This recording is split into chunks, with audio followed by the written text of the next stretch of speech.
de desencuentros, de insistencia en la reafirmación de nuestros derechos.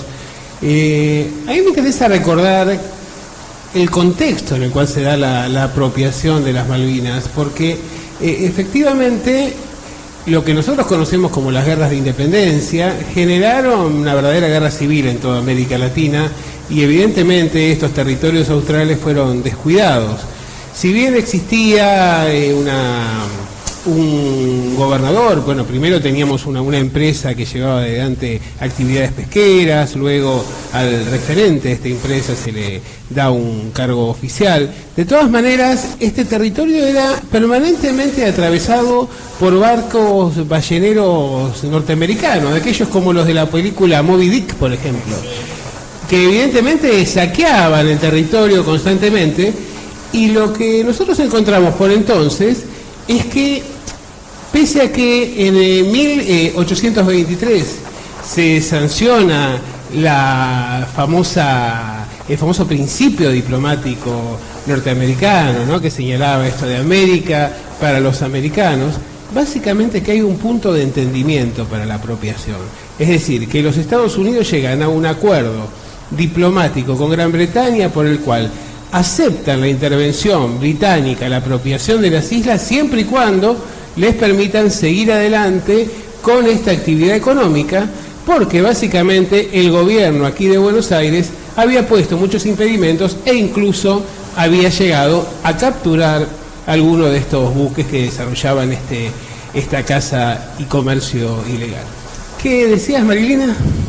Bueno, un poco retomando la idea de Javier, de los avances diplomáticos que se empezaron a dar fundamentalmente en la segunda mitad del siglo pasado, es muy interesante destacar que con la guerra, lamentablemente, todos estos avances quedaron truncos o fallidos, o sea que se fue para atrás, se retrocedió en soberanía muchísimos años, aparte de, obviamente, la lamentable pérdida de vidas humanas, ¿no?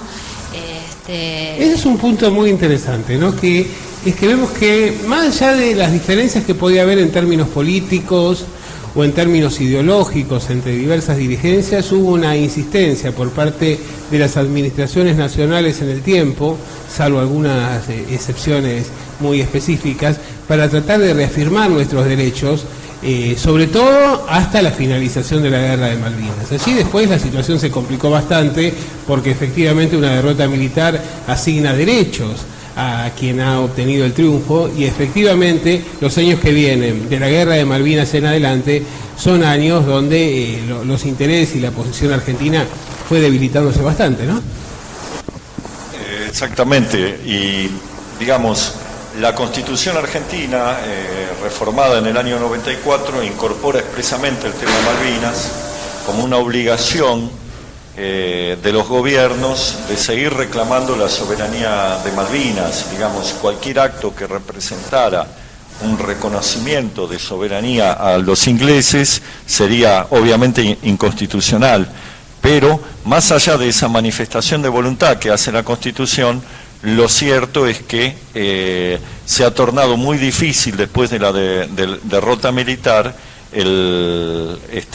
lograr una resolución al conflicto.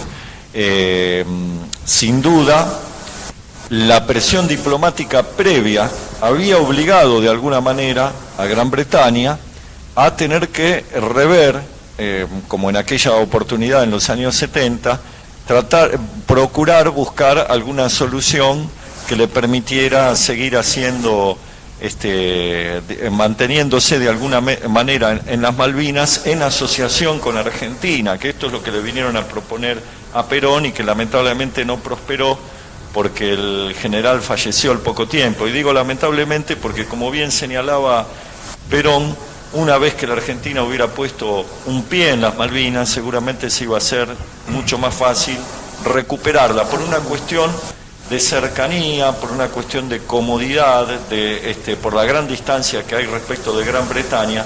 Inevitablemente el peso iba a ser que a la larga la vida cotidiana llevara a las Malvinas a integrarse con la vida del continente. Y esto, bueno, no ocurrió y con la guerra se ha hecho mucho más difícil. Sí, y en estos últimos tiempos la situación de Malvinas se ha vuelto bastante más espinosa. Ahora vamos a ir a una pausa y luego vamos a hablar con Maxi Borges, que ha tenido un debate muy interesante con un diputado Kelper sobre la situación de Malvinas. Ya volvemos. De su paraje, del fondo mismo del campo, por el mismo senderito por donde llegó el llamado, salió a la ruta el Ramón de su San Ramón del Bajo. Como quien mira y no piensa, se iba mordiendo los labios. Nunca aprendió a despedirse. Y seguimos aquí en Luces y Sombras de nuestra historia, hoy con un programa de anticipo sobre las Malvinas, tal luego. Bueno, estábamos hablando en el primer bloque de las condiciones de apropiación, de todo el desarrollo diplomático, y nos habíamos ido a la pausa señalando que ahora la situación es bastante urticante respecto de la cuestión de Malvinas. Y aquí lo tenemos a Maxi Borges, que ha tenido un debate muy interesante con un diputado Kelper. Sí, así es. Bueno, el debate se dio en el marco, digamos, de un programa de televisión colombiana, de un canal colombiano con el cual yo colaboro desde Buenos Aires, y la trama del debate, digamos, surgió a partir de las últimas situaciones políticas que se fueron orquestando. La posición, digamos, que tienen los Kelpers, o por lo menos, digamos, a través de este diputado, es una posición de mucha dureza con respecto, digamos, al gobierno argentino. No porque el gobierno argentino, el actual, se caracterice por ser un gobierno, digamos, que defienda la soberanía nacional, más bien todo lo contrario, sino por una cuestión, digamos, de un entramado geopolítico. Y acá creo que está la clave del hecho. ¿De qué hablamos cuando hablamos de entramado geopolítico de Malvinas? Inglaterra tiene una especie de triángulo, digamos, en el cono sur, que es la isla Ascensión, Malvinas y la Antártida. Ahora, digamos, en el año 2048 vence el contrato antártico. Este contrato, digamos, lo que posibilita es el acceso a la explotación de agua dulce y los recursos acuíferos, digamos, y también de pesca, de una zona de una riqueza, digamos, inconmensurable. Entonces, la estrategia, básicamente, digamos, que tiene Inglaterra en este sentido, y que esto también lo refleja, digamos, el diputado Kelper, que en definitiva responde a los intereses de la corona, digamos, ¿no?, es el mantenimiento de la isla Ascensión, que es una histórica base en tiempos de la OTAN, en tiempos de la Guerra Fría, la presencia masiva en las Islas Malvinas, para ahí, digamos, tener un teatro de operaciones cercano con la Antártida en el contexto del vencimiento, digamos, del contrato antártico, y también, digamos, en un contexto dentro de nuestra patria grande de retroceso político e ideológico. Tengamos en cuenta que en el último año y medio se dio una serie de procesos electorales, digamos, que han llevado al gobierno, a los gobiernos de nuestros países de la patria grande, a gobiernos que representan intereses realmente foráneos y no intereses nacionales. En ese contexto está esta apropiación que se hace, digamos, con base en Malvinas a partir de los Kelpers para un control geopolítico, digamos, de mayor envergadura. Esto es en síntesis, digamos, más o menos la discusión que habíamos tenido, ¿no?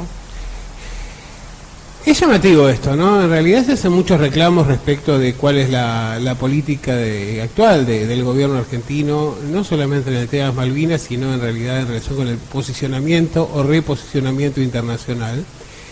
Y llama la atención justamente porque uno de los partidos que forma parte de esta alianza Cambiemos ha tenido una posición de reafirmar sistemáticamente nuestros derechos en el caso de Malvinas, y también lo que tiene que ver con el posicionamiento y el liderazgo argentino a nivel internacional. Recordemos los gobiernos de Irigoyen, de Marcelo T. de Alvear, lo que fue incluso en la etapa del propio Alfonsín, o de Ilía, como señalaba antes Javier. Entonces, efectivamente hay poca claridad respecto de lo que está pasando actualmente, y es un contexto entonces donde la neblina propia de las Malvinas parece cubrir un poco este escenario.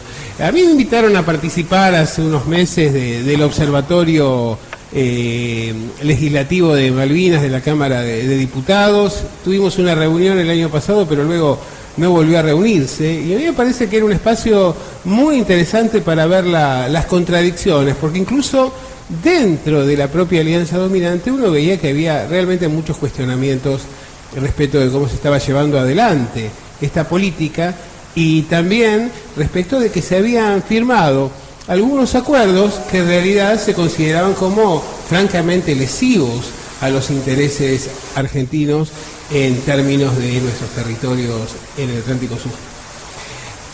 Pero efectivamente hay un momento que marca el punto de inflexión en la situación argentina, que es la Guerra de Malvinas. Y eso se da en un contexto muy particular, ¿no, Marilina? Sí, yo digo que Malvinas cierra un ciclo trágico que comienza con la última dictadura militar en el 76 y se cierra lamentablemente con este evento tan traumático, ¿no?, para los argentinos. Y me parece, digamos, muy importante destacar esto porque es el último intento que hace la dictadura por lograr una suerte de legitimidad que ya estaba, digamos, francamente perdida, ¿no? Y nada más y nada menos que llevándonos a una guerra que, como bien dice o dijo alguna vez el general Martín Balsa, fue una sumatoria de grandes irresponsabilidades, ¿no? Y bueno, lamentablemente le costó la vida a tantos soldados, ¿no?, y a tantos inocentes. Por eso también le quiero rendir un homenaje a las familias de nuestros soldados, que son también nuestros héroes. Y a nivel internacional también es muy interesante destacar el rol de Margaret Thatcher, ¿no?, que también tenía un gobierno tremendamente impopular, con una crisis económica fuertísima, y que esta guerra le permite primero lograr esa popularidad caída, y en segundo lugar lograr la reelección, ¿no? Así que bueno, se tocó un tema. Lamentablemente se hizo uso la dictadura de un tema tan sensible en donde los argentinos siempre tuvimos esta cuestión de la soberanía sobre las islas, ¿no? Entonces me parece terrible que hayan hecho uso de eso sabiendo que los británicos tenían el dominio de los mares, ¿no?, la marina más importante del mundo. Entonces creo que lamentablemente para nosotros fue un evento realmente muy doloroso, muy trágico, y que todavía despierta mucha sensibilidad, ¿no?, entre los argentinos. Sí, hay un contexto internacional muy particular, ¿no?, porque no nos olvidemos que estos años que rodean a la Guerra de Malvinas son los años de impulso del neoliberalismo a nivel internacional, ¿no? Hay un primer laboratorio en el cual se intenta imponer las reglas de juego de este neoliberalismo, que es Chile, básicamente, en las condiciones de la dictadura de Pinochet, donde no podía ejercerse la oposición. Hay un segundo escenario donde se intenta llevar adelante este proceso, pero que solo funciona parcialmente, que es en el caso de Argentina también, con una dictadura cívico-militar. Y finalmente hay un intento de impulsar estas políticas neoliberales, que se trata, en un caso, en un contexto de vigencia de un sistema, de una monarquía constitucional con voto universal, como es el caso de Gran Bretaña, y efectivamente vamos a ver que las políticas que implementa el gobierno de Margaret Thatcher, que implicaron el cierre, por ejemplo, de toda la actividad minera, una gigantesca oleada de desocupación, malestar social y demás, estaba acompañada también por un proyecto que implicaba directamente el cierre, la liquidación de las Fuerzas Armadas en Gran Bretaña, o de buena parte de ellas, planteando que en ese contexto de lo que algunos autores llamaran el imperio norteamericano, no hacía falta, era un gasto inútil tener realmente Fuerzas Armadas que implicaban costos de estas características. Esto no le convenía ni a Gran Bretaña ni al gobierno británico, en lo que tenía que ver con su posicionamiento internacional, ni tampoco a los Estados Unidos, que necesitaba sus aliados en sus políticas externas. Por esta razón es que vamos a ver que en ese contexto justamente es que aparece la Guerra de Malvinas. Y la Guerra de Malvinas aparece justamente como un comodín que permite, por un lado, liquidar toda protesta social interna, porque se iba a asociar con la traición, y por el otro lado vemos cómo juega la diplomacia norteamericana, que simultáneamente hace guiños a Inglaterra y guiños también a la dictadura cívico-militar, porque en realidad era casi indispensable ese conflicto para evitar que Gran Bretaña liquidara sus Fuerzas Armadas y que se perdiera este aliado tradicional. Pensemos que a partir de ese momento, en todas las excursiones militares de Estados Unidos, incluso aquellas que llevó adelante Sin la aprobación o con el rechazo explícito de las Naciones Unidas, Gran Bretaña fue su acompañante. Por lo tanto, las guerras forjaron claramente esta nueva alianza que ya estaba vigente, pero que la renovaron. Lo que hay, algo que muchas veces había señalado el general Perón y que muchas veces no percibimos, es que Inglaterra y Estados Unidos no son dos países distintos, son el imperio anglosajón, es decir, forman un bloque que está dividido en dos gobiernos por conveniencia de ellos, para mejor dominar o llevar adelante sus políticas. Y esto quedó claramente reflejado en la Guerra de Malvinas, porque había un tratado, que era el Tratado Interamericano de Asistencia Recíproca, el TIAR, que obligaba a los países de todo el continente americano a salir en defensa de aquel que fuera agredido. Y claramente este tratado perdió toda vigencia a partir de la Guerra de Malvinas, porque quedó en claro que Estados Unidos era aliado de Gran Bretaña y no de Argentina, y que iba a asistir a Gran Bretaña y no a Argentina en esa guerra. De hecho, el único ofrecimiento de asistencia militar en Malvinas provino de un país latinoamericano que fue Perú, y al cual después le hemos pagado con mucha ingratitud en el gobierno de Menem, vendiéndole armas a Ecuador, que estaba en un conflicto fronterizo con Perú en esa época. Entonces, hay que comprender también la conveniencia o la utilidad que tuvo tanto para el Estados Unidos de Reagan como para la Inglaterra de Margaret Thatcher, esta guerra de Malvinas, sin dejar de ver también el contexto en el cual la dictadura venía de una profunda erosión, y en donde la marcha de la CGT, aquella marcha histórica del 30 de marzo de 1982, en donde hubo una terrible represión, la CGT Brasil prácticamente terminó de poner contra las cuerdas a esa dictadura que se caía y que solo podía aspirar a perpetuarse llevando adelante una aventura militar que, bueno, ha tenido las consecuencias que ha tenido, que bien se ha señalado acá. Desde el punto de vista geopolítico, hoy nos encontramos en una situación en la cual es muy difícil recuperar por otra vía que no sea las negociaciones, un territorio que está en manos de una potencia militar con la cual de ninguna manera podemos enfrentarnos con éxito.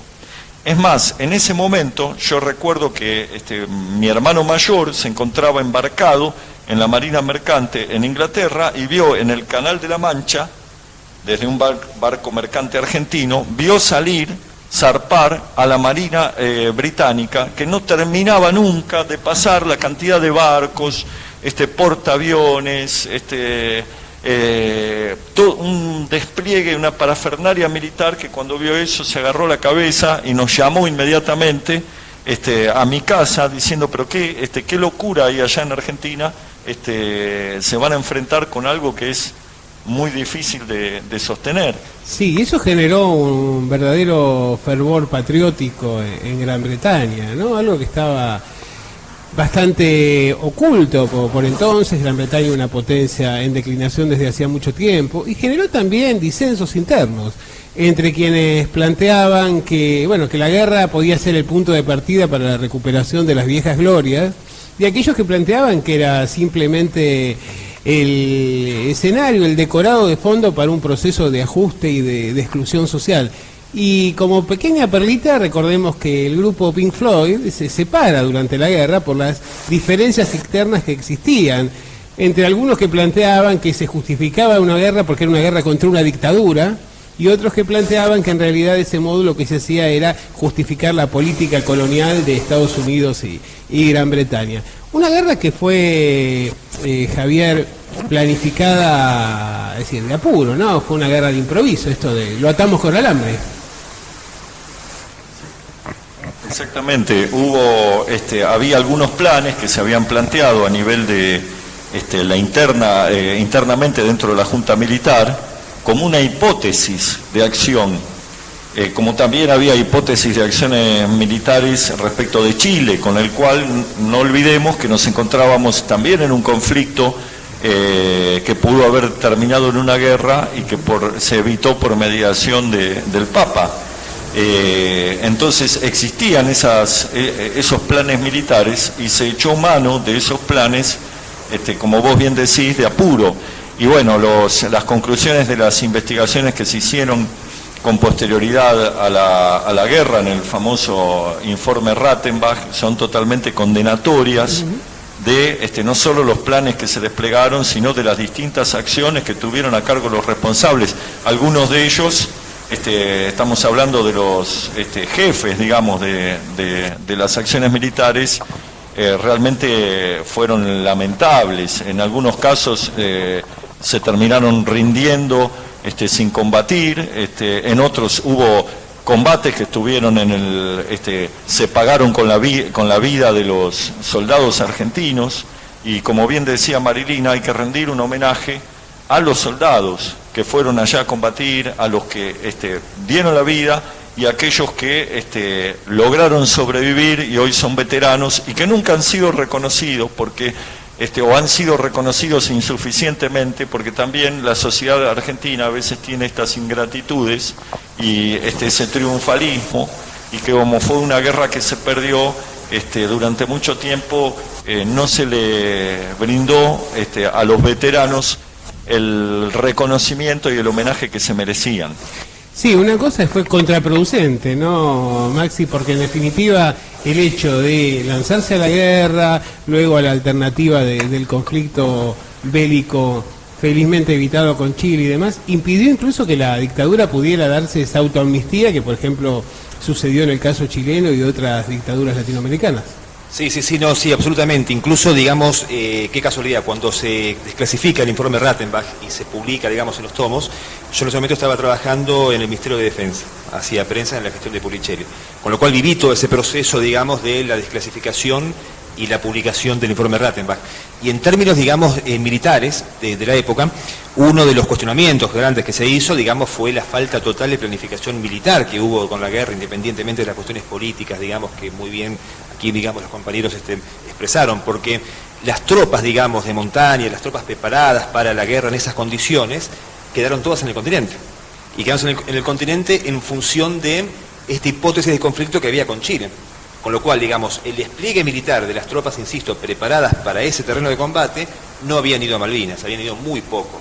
Independientemente de la potencia que es Inglaterra, y que Argentina en definitiva no estuvo en guerra con Inglaterra, sino que estuvo en guerra con la OTAN. Que esto también hay que entenderlo de fondo, digamos, ¿no? Por supuesto que el imperio anglosajón actúa como un único frente. Y hablando de estas cosas, también recuerdo el libro de Horacio Verbitsky, que es la última batalla de la Tercera Guerra Mundial, donde plantea esta hipótesis, digamos, ¿no?, de la guerra de la Argentina contra la OTAN y del último combate aeronaval, digamos, de la historia moderna. Ya no hay más combates aeronavales, digamos, ¿no? Eso era un producto, digamos, de un momento. Y la principal flota que había, que era la estadounidense, digamos, y lo sigue siendo en esos momentos también, fue la que proveyó, digamos, de los sistemas antimisiles y, bueno, una serie de cuestiones técnicas, digamos, logísticas, que posibilitaron también un triunfo mucho más contundente, ¿no? Sí, Marilina. Sí, también creo que es importante señalar el tema de los derechos humanos y las violaciones de los derechos humanos a nuestros soldados, ¿no? Creo que Javier me va a ayudar un poco, pero que está comprobado que hubo torturas, que hubo estaqueos. Entonces yo me pregunto, ¿cómo pensaban ganar la guerra sometiendo a nuestros soldados? ¿No? Qué injusto, ¿no?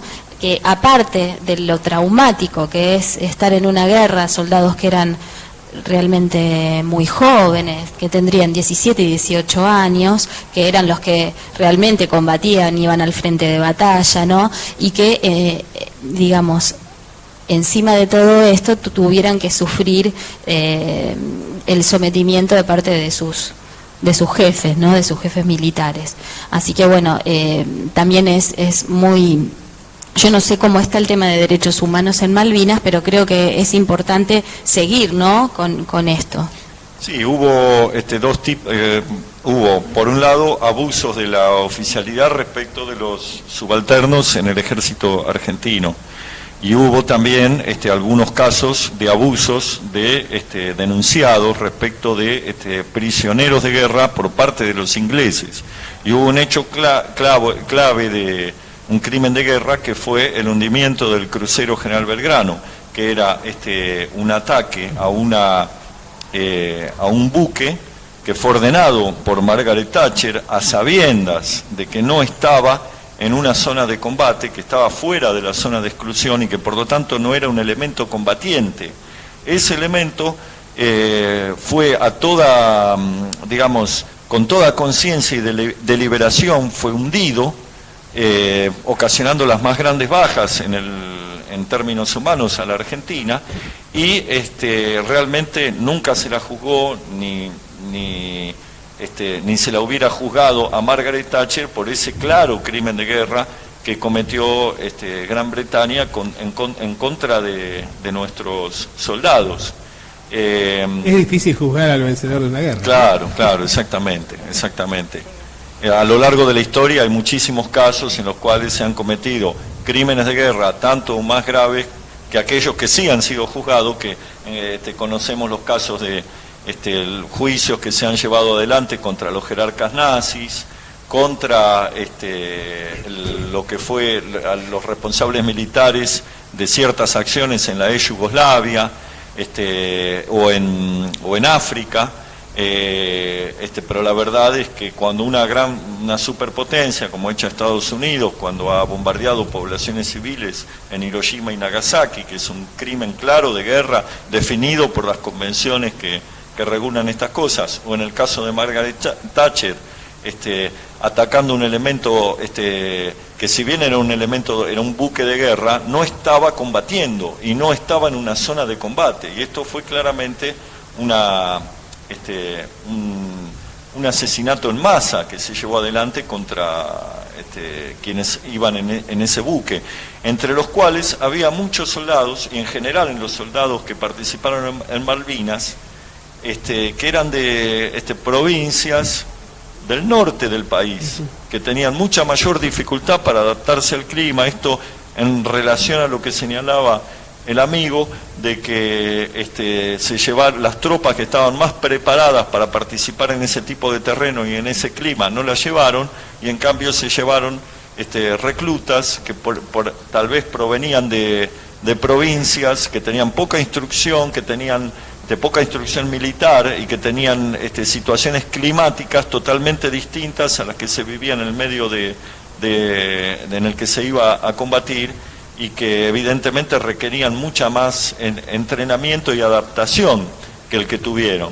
Yo creo que fundamentalmente la dictadura, desesperada por perdurar en un contexto donde justamente había ocurrido, por ejemplo, la movilización del 30 de marzo, creyó los cantos de sirena de la diplomacia norteamericana y se quedó sin un plan B, razón por la cual cuando comienza el conflicto queda claro que no hay ninguna posibilidad de ganarlo sin el respaldo de Estados Unidos, y por esa razón prefirió preservar a sus tropas para la eventualidad de un conflicto con Chile y de alguna manera entregar a nuestros soldados, que fueron carne de cañón, simplemente para alargar un poco el conflicto y no presentar una vergonzante rendición inmediata, ¿no? Pero efectivamente aquí hubo víctimas, y aquí hubo una sociedad que después de la guerra miró de distintas maneras, algunos con indiferencia, otros tratando de barrer el polvo debajo de la alfombra, otros reivindicando a nuestros héroes, ¿no? Y ahora, después de este corte, vamos a analizar eso justamente, la guerra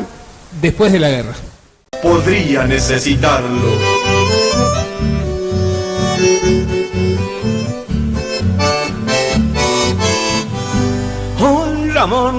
Bueno, y aquí estamos en el último bloque de nuestro adelanto de hoy de Luces y Sombras de nuestra historia, nada menos que conmemorando a nuestras islas Malvinas, Georgias, sándwich del Atlántico Sur, también nuestros derechos sobre la Antártida, ¿no? Nunca hay que olvidarlo. En realidad sabemos, como decía el general Perón, que la gran disputa del futuro que ya ha llegado es sobre el oro blanco y no sobre el oro negro, es decir, sobre el agua, y efectivamente, digamos, la situación argentina en este momento es bastante complicada en términos de reafirmación de nuestros derechos estratégicos sobre esa extensa zona. Pero nos quedábamos con esto, ¿no? Bueno, la guerra improvisada, la salida apresurada de la dictadura cívico-militar, y luego llega el gobierno de Alfonsín, y hay que examinar qué se hace con las Malvinas, ¿no? Y hay una política de Estado que tiende de alguna manera a hablar de los chicos de la guerra, pero también a tratar de pasar el conflicto como si no hubiera ocurrido o como si hubiera sido una cuestión estratégica de la dictadura, y hay un proceso de desmalvinización que es bastante evidente, ¿no? Efectivamente, fue una política que se dio bajo el gobierno de Alfonsín, que era restarle densidad al nacionalismo, digamos, que había encendido la guerra de Malvinas, y ponerla en un segundo plano. Dejar atrás el conflicto por la vía de su apaciguamiento. Después, en la época de Menem, se intentó una política de seducción, por la cual, el canciller Guido Di Tella sostenía, tal vez no era disparatado, pero digamos no fue efectivo, una política de buscar un acercamiento no solo con Gran Bretaña, sino también con los Kelper, con los habitantes de las Islas Malvinas, para tratar de hundir en el pasado los rencores que había generado la guerra y tratar de buscar algún punto de restablecimiento. Esto uno teóricamente puede decir que tiene su razón de ser, pero en la práctica nos encontramos con una posición irreductible de Gran Bretaña que tiene que ver con la discusión geopolítica, que en definitiva se relaciona con lo que muy bien se ha señalado acá, de convertir a las Islas Malvinas en una base de la OTAN, y reafirmar la proyección de las islas sobre la Antártida, que es lo que en definitiva en realidad les interesa a los ingleses, más allá de su interés en el petróleo o en los recursos pesqueros que hay alrededor de las islas.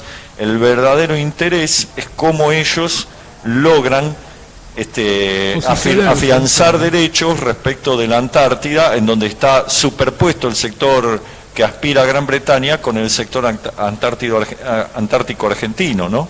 Sí, lo que pasa es que el gobierno de Alfonsín claramente heredó una serie de problemas y asumió una situación de debilidad política en un contexto internacional realmente desastroso para las economías emergentes, con buena parte de América, el caso de Brasil y de México, afectados por la cuestión de la deuda.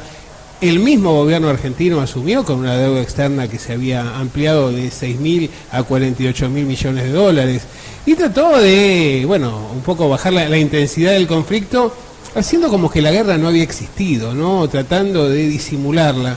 Pero era una guerra que no se había cerrado, y fue necesario llevar adelante un acuerdo de paz, y ese acuerdo de paz lo va a llevar adelante Carlos Menem en un viaje inicial que lleva a cabo a Gran Bretaña, acompañado por su primer ministro de Relaciones Exteriores, que no fue otro que Domingo Cavallo. Ahí se hace un acuerdo que fue secreto y lo sigue siendo. Sabemos bastante poco de esto, pero sí sabemos que hubo una serie de concesiones, sobre todo lo que tiene que ver con la minería a cielo abierto, por 20 años, con utilización de cianuro y demás, que ha generado, por un lado, cierta potencialidad económica de algunas provincias, por el otro lado ha generado un terrible daño al medio ambiente e incluso a la salud de poblaciones enteras a lo largo de nuestro territorio.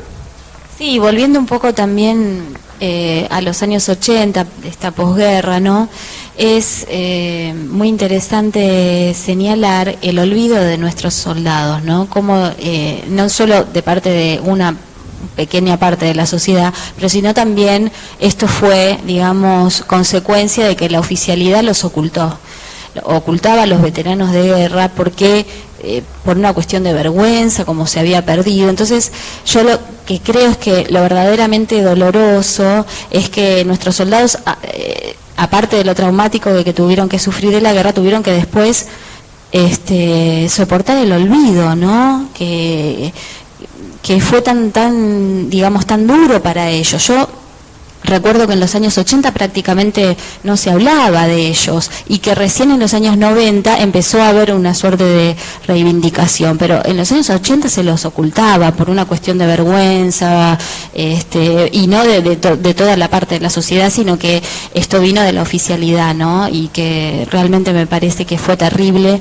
muy traumático para ellos, y que después sí, digamos, en los años 90, ya casi llegando a los 2000, aparece esta teoría a la que apelan, digamos, el gobierno británico y los Kelper, que es la autodeterminación de los pueblos, ¿no? Que yo creo que en este caso es totalmente inválida, porque la autodeterminación de los pueblos, si recordamos, es una categoría que aparece después de la Primera Guerra Mundial, donde se crean estas zonas bajo mandato en los países derrotados, y que decía que, bueno, los países que habían sido derrotados, los pobladores podían en algún momento acceder a su soberanía por esta cuestión de que podían elegir, digamos, a quién pertenecer. Pero creo que en este caso es totalmente inválida, porque las Malvinas fue una población, digamos, trasplantada de Gran Bretaña a una zona que es claramente parte de la plataforma marítima argentina, ¿no? Sí, eso es muy importante, es una población implantada y además que mantiene una situación colonial, es decir, que ni siquiera tiene un gobierno propio y efectivamente lo que está expresando es una voluntad imperial. Exactamente, sí, yo creo que esto es vital, digamos, hacer hincapié en esto, ¿no? De que es muy válida esta discusión sobre los pueblos, digamos, pero en el caso de Malvinas es una población claramente implantada, digamos, no es el caso de Palestina, no es el caso, digamos, de otras situaciones geopolíticas donde ahí sí, digamos, tiene razón de ser el concepto de autonomía, de autodeterminación de los pueblos, digamos, ¿no? Bueno, qué sé yo, digamos, hubo situaciones muy fuertes incluso después de Malvinas. El hecho de la cantidad de suicidios, por ejemplo, que fue superior a la cantidad de muertos en combate, que no son los muertos, digamos, del caso de Belgrano, que se suman, digamos, como un hecho de un atentado. Hubo 323 soldados argentinos que murieron en combate, prácticamente otros 300 del Belgrano, y hubo casi 400 suicidios desde el 83, de fines de la guerra, de julio del 82 en adelante, hasta por lo menos fines de los años 90, que tengo la estadística, digamos, ¿no? Con lo cual, eso también creo que es una enorme demostración de qué sucedió con este proceso de desmalvinización y de olvido. El olvido es la segunda forma de la muerte, digamos, ¿no?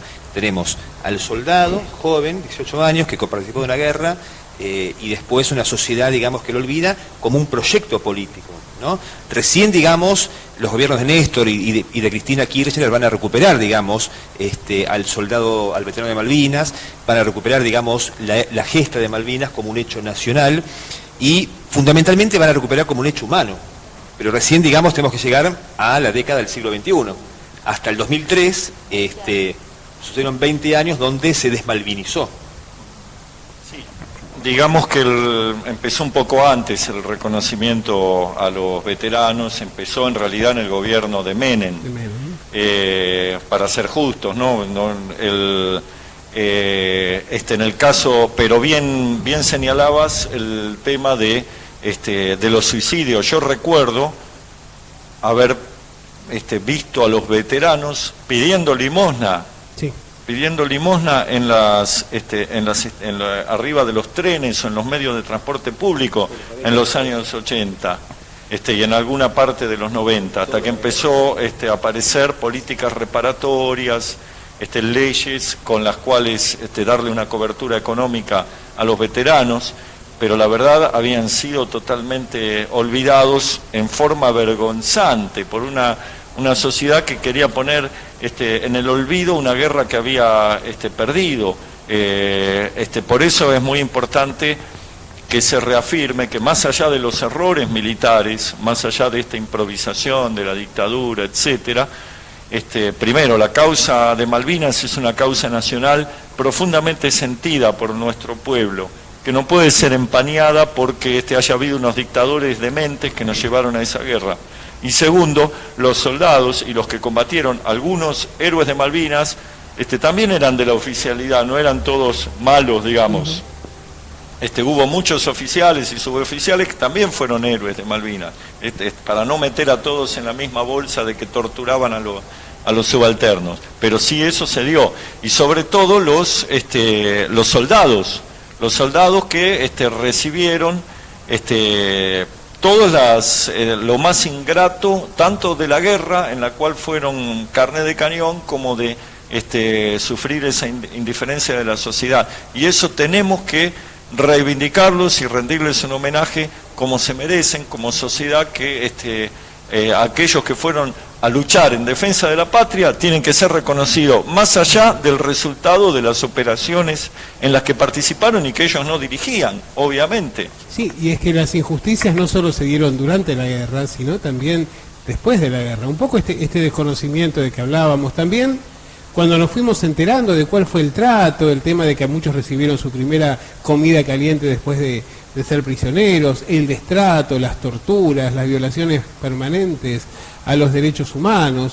Eso fue una constante que se dio en el marco de este conflicto. Y después, yo recuerdo cosas que nos hablan de la falta de compromiso de una sociedad que tiene una tendencia realmente muy preocupante, casi perversa, de olvidar su propio pasado, ¿no? Voy a contar dos anécdotas, pero que me parecen muy claras. Una tenía que ver, hace un par de años estaba dando una conferencia en un profesorado en la zona oeste aquí de Gran Buenos Aires, y cuando terminé, pregunté, cómo veían y con qué textos la guerra de Malvinas, y en la carrera de historia me dijeron que no veían la guerra de Malvinas porque la profesora pertenecía a un partido político que pensaba que la guerra era de cuestión de los militares.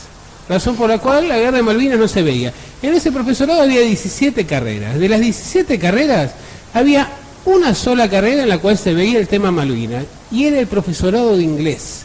Y ahí se veía como una comunidad británica fuera de las Islas Británicas. Es decir, lo que se hacía en ese profesorado era generar básicamente publicistas del imperio en contra de los intereses nacionales. Esto en un profesorado durante la última década, ¿no? Es decir, esto ha sido hace 2 o 3 años. Y la otra cuestión que a mí me parece muy interesante, recuerdo haber estado en fines de los años 90 en un programa de televisión con el general Balsa, y en aquel momento Balsa comentaba que no habían habido movilizados en el terreno del combate más de 6.500 o menos de 7.000 combatientes, pero que el Estado Nacional durante los años 90 había otorgado más de 18.000 pensiones a excombatientes, y que la mayoría de los excombatientes no las habían recibido. Y en realidad hay otra cuestión muy importante, que es el hecho de la facilidad con que se pueden utilizar causas patrióticas y justas para generar comportamientos que rozan permanentemente con la corrupción. Sí, exactamente, sí.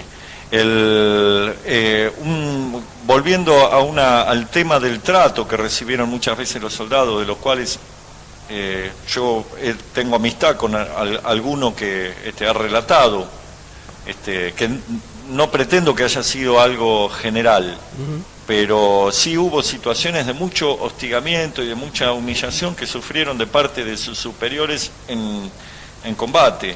Y hace un par de años atrás tomó estado público el relato que hizo un soldado de origen de religión judía, que había sido basureado de manera espantosa mientras estuvo en Malvinas por su superior por el hecho de ser judío, y en donde le decían: vos no sos argentino, sos israelí, andá a pelear a Israel, este es un traidor, ojo, le decían a sus compañeros soldados, cuidado con el judío traidor porque este va a luchar en contra nuestro. Bueno, además de las circunstancias dramáticas de la guerra en que tuvo que desenvolverse como los otros soldados, tuvo ese hostigamiento del cual relataba que nunca había contado nada, ni siquiera a sus hijos, por el grado de humillación que había sufrido y de vergüenza que había sufrido en esas circunstancias. Y esto es algo que se vivía mucho en el ejército, un ejército formado con una mentalidad profundamente antisemita, en donde incluso a los colimbas, que eran de origen judío, sufrían una verdugueada tremenda, como todos sabemos, cuando se llevaba adelante la conscripción. Sí, yo coincido plenamente con eso y creo que hay un punto, digamos, que no hay que perder, aunque sea quizás una novedad, digamos, ¿no? Que las propias Fuerzas Armadas que combatieron en Malvinas eran las Fuerzas Armadas que torturaban, digamos, en los 500 centros clandestinos de detención que hubo a lo largo del país durante la última dictadura cívico-militar eclesiástica. Entonces, digamos, la lógica, digamos, de la tortura estaba muy presente y la lógica en particular, digamos, del tratamiento especial hacia los argentinos de origen judío era aún peor. Hernán Dobrin, justamente el periodista, tiene 2 libros publicados al respecto sobre la situación de los argentinos judíos en Malvinas, ¿no? Y profundizó sobre el tema que es el caso, digamos, de los 3.000 desaparecidos de origen judío argentino que hubo dentro de los 30.000 desaparecidos que hubo en la Argentina, con un tratamiento especial donde pasaban discursos de Hitler, digamos, y toda una serie de cuestiones, digamos, o la tortura, que era peor, digamos, ya de por sí no es un hecho de medir horrores, digamos, pero claramente había como un ensañamiento superior, digamos, ¿no? Toda esta lógica, que es la lógica de unas Fuerzas Armadas constituidas, digamos, con un proyecto de represión interna, que son las Fuerzas Armadas argentinas, se reprodujo claramente en una guerra, digamos, comandadas por las mismas Fuerzas Armadas que fue la Guerra de Malvinas, ¿no? Sí, y bueno, frente a todo esto, este aspecto tan negativo de la guerra que estamos viendo, aparece otra cosa, ¿no? Que me parece que también es fundamental, y es el compromiso de la sociedad argentina, más allá de estos olvidos puntuales con respecto del tema Malvinas. Nos llama la atención, por ejemplo, el cambio que hubo en la opinión pública del 30 de marzo al 2 de abril, donde teníamos el 30 de marzo una movilización masiva, realmente fabulosa, que expresaba ese basta, ese ultimátum prácticamente que estaba planteando esa CGT dirigida por Saúl Ubaldini y que reclamaba paz, pan y trabajo, básicamente. Y el 2 de abril una multitud, quizá, equiparable a esa en Plaza de Mayo, respaldando lo que había sido a través de nuestra educación, de nuestra formación, una necesidad de reafirmar, ¿no? Era un poco el sueño cumplido de la sociedad argentina. Y entonces creo que esto es importante, porque un punto donde encontramos el patriotismo, además de los mundiales de fútbol, habitualmente en aquel momento era el tema de Malvinas. Lo otro era algo que me parece tiene que ver con un personaje entre histórico y mítico, que es el Gaucho Rivero, ¿no, Marilina? Sí, totalmente. Bueno, gracias. Una mujer que te cede la palabra, muy bien. ¿Viste? Es una cosa increíble. Qué bien que te atendemos acá, ¿eh? Bueno, sí, no, el Gaucho Rivero es una figura emblemática y mítica incluso, ¿no? Si se quiere, del siglo XIX argentino. Una persona que nació en Entre Ríos, el Gaucho Rivero nace en Entre Ríos, es trasladado a Malvinas, con la primera colonia, digamos, que se crea ahí, que se gesta. Se da la primera invasión inglesa, digamos, en territorio de Malvinas, que es rechazada. Se da la segunda invasión inglesa, digamos, en el territorio de Malvinas, que finalmente toma, posesión de las islas. Y él con 6 personas más, ¿no? Que eran incluso, digamos, guaraníes y gauchos. Primero que eran guaraníes, ¿no? También esto hasta es casi una repetición de lo que vos decías antes, digamos, de que los soldados que van del norte, acá también llevaron gente del norte en el siglo XIX, digamos, que eran de Entre Ríos, de Corrientes, básicamente, un grupo de gauchos de guaraníes y otros gauchos, digamos, criollos, ¿no? Si se quiere, también de la misma zona, emprenden, digamos, una especie de corrida muy extraña que dura como 16 días, según, digamos, algunas fuentes históricas por lo menos, y esta cuestión épica de la batalla del Gaucho Rivero facón en mano, peleando, digamos, contra los ingleses, ¿no? En ese contexto. Después se perdió, digamos, hay distintas versiones, creo que ninguna tiene mucho asidero científico, digamos, ¿no? Pero yo por lo menos de las que leí, algunas coincidían en que fue capturado a partir de esta situación, digamos, llevado a una cárcel en Inglaterra. Digamos, este jovencito de clase media acomodada, ¿no? Que tenía que ser separado de su familia, bueno, que no es por desmerecer, ¿no? Yo creo que todos los soldados fueron héroes, pero como el cine también tapó a los soldados que venían, digamos, que fueron los que venían de la zona esta del litoral, del norte, y cómo el cine también se ocupó de esta desmalvinización, ¿no? A pesar de haber hecho 2 o 3 películas, que creo que la más lograda es Iluminados por el Fuego, donde ahí sí aparecen ya soldados correntinos, santiagueños, pero bueno, también el cine es, yo creo que una herramienta como arte, una herramienta fundamental para la reconstrucción histórica, y que sería también bueno que empezar a ver toda una reformulación, ¿no?, en cuanto a estos temas. Bueno, nos vamos con un concepto breve final de cada uno de ustedes. Empezamos por Javier. Bueno, lo fundamental es, me parece, este reconocimiento que tienen aquellos que combatieron y la convicción de que las Malvinas son argentinas y que debemos seguir trabajando por su recuperación, aún con las dificultades que entraña desde una mirada realista el hecho de que están siendo usurpadas por una potencia militar que no tiene ninguna intención de irse de allí. Pero digamos, hay mecanismos políticos, mecanismos diplomáticos que la Argentina tiene constantemente que apelar para generar la presión sobre esa potencia usurpadora para algún día poder recuperar esa parte de nuestro territorio tan cara a los argentinos.